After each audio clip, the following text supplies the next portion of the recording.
Ay, nalagdat ako mga dyan. Ang ikot ng paligid. Ito yung po mga kadyano. Bigla tayong nilagnat. 8 days ago pa ito mga kadyano itong ating video. Akala ko ma-hospital na naman tayo. Luckily naman, hindi naman nangyari mga kadyano. Pero sa panahon yan, hilong-hilo talaga ako tsaka sobrang init.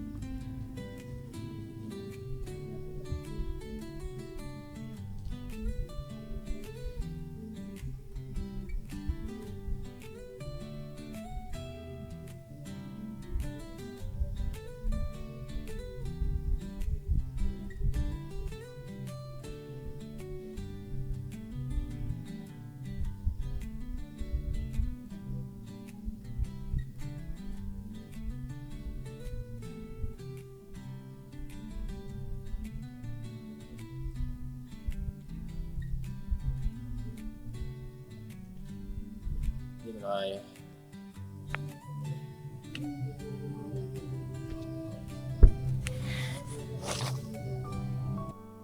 At ayun mga kadyano, kinagabihan na yun, mainit pa rin ang aking pakiramdam. Uminom naman ako nandiyan ng Biogesic, pero hindi masyadong tumalab. Tinaray ko yung BioFlu, medyo nag-okay siya.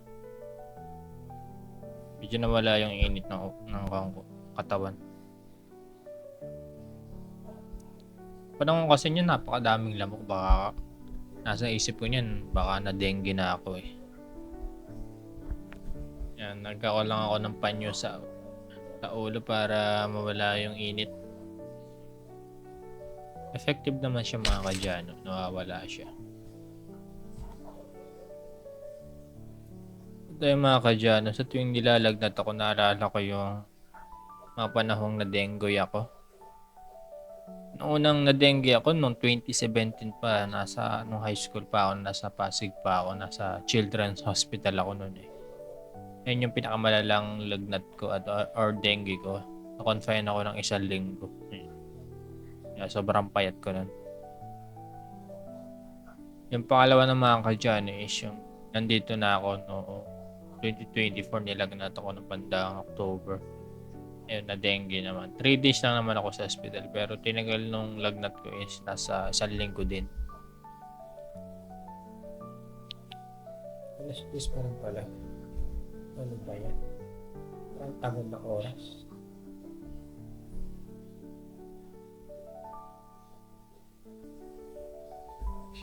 Parang tagal na oras. Alas 10 pa lang.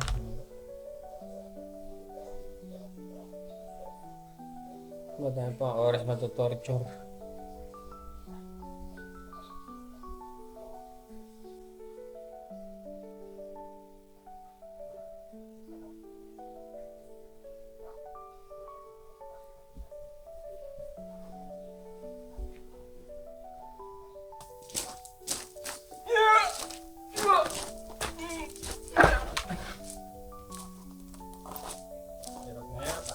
At ayun po mga kadyano, after 2 to 3 days yata is naging okay na yung pakiramdam. Baka nabawi ko na yung lakas. Pero syempre, pinahinga ko pa rin yung sarili ko. Baka mabinat. Mahirap na nakakahilo. Mga kadyano. Kaya doon na naman tayong ayusin ng ating halaman.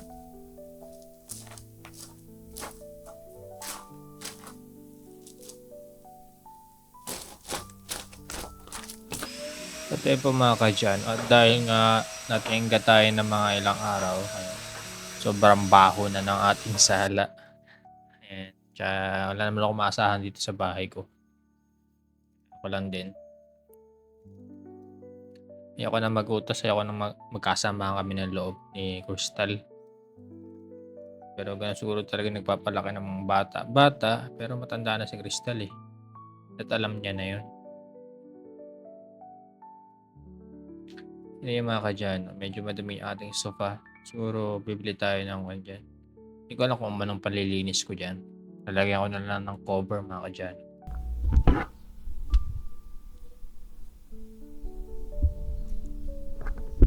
Ayan, linis mode na naman tayo dito sa ating bahay. Ganap tayo ng magandang pwesto.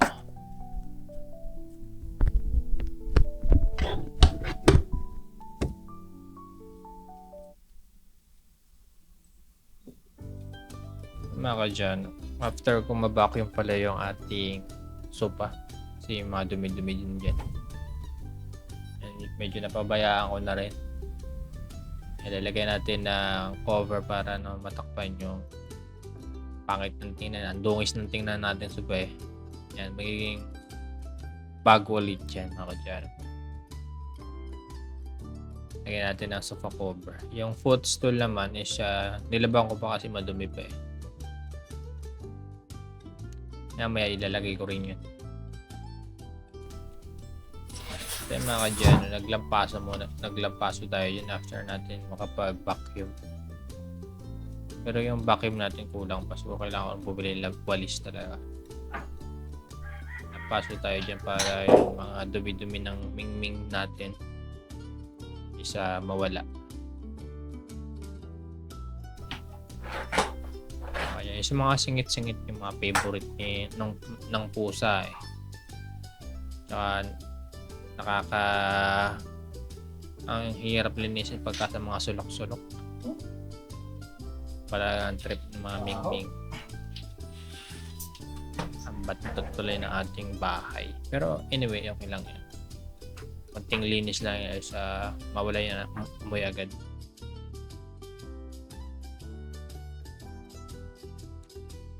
Nagawang pala ako dyan, naghalo ako ng dito detergent or Clorox yata para mawala yung bacteria at yung amoy. Effective naman siya mga kadyan kasi medyo makul na sa ilong. Sanay na ako. Sa Pasig ginagawa ko yan everyday.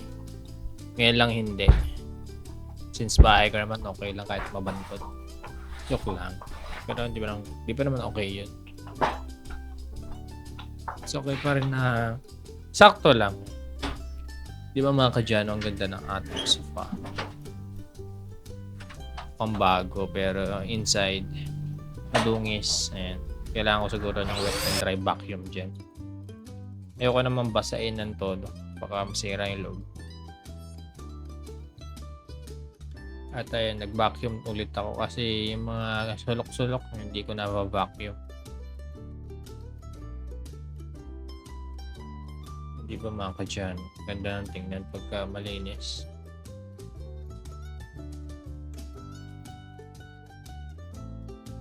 Ayan, linis na ating table.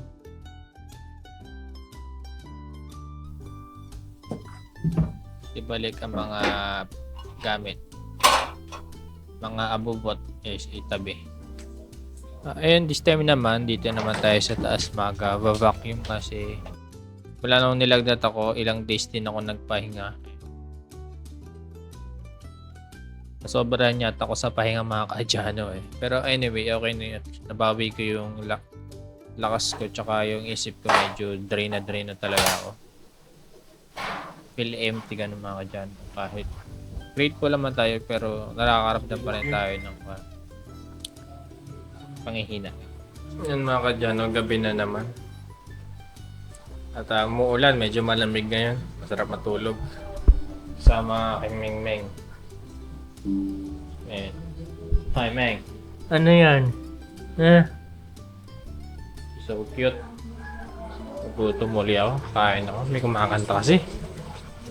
Sana ako makapag-voice over niyan. Nagbibidyo ka eh.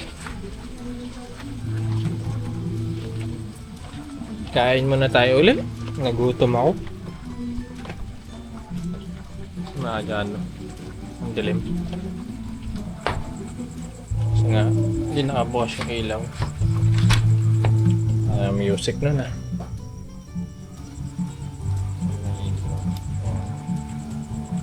Takas ng ulan. Basang-basa na yung bubalik. Sa wakas umulan din ang dire-diretso nung simula basta ngayon ulit umulan ng dire-diretso. Kain muna ako yung ating table. Kalilinis lang natin dito kanina. Ganado na naman ang pusa ko. Pagdami. Ayan. Ito di ko pa tapos din. Naantala kasi nilagnat ako. Tsaka, ewan, di na ako nakapag-edit. Siguro pinahinga ko lang yung katawang ko. Dire-diretso ba naman eh. One man team eh. One man team.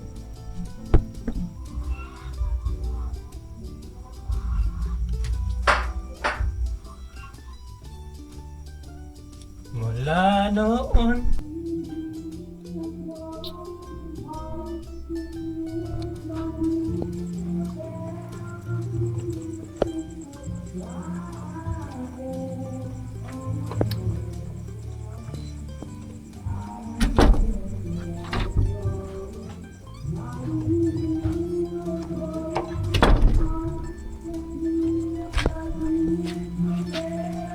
Tayo po mga kadyano, hanggang dito lamang po yung ating video ngayon. Pasensya na mga kadyano, ngayon lang ulit ako nakapag-upload na yan. At hanggang doon na lamang po mga kadyano. Maraming salamat po sa panonood. Bye bye!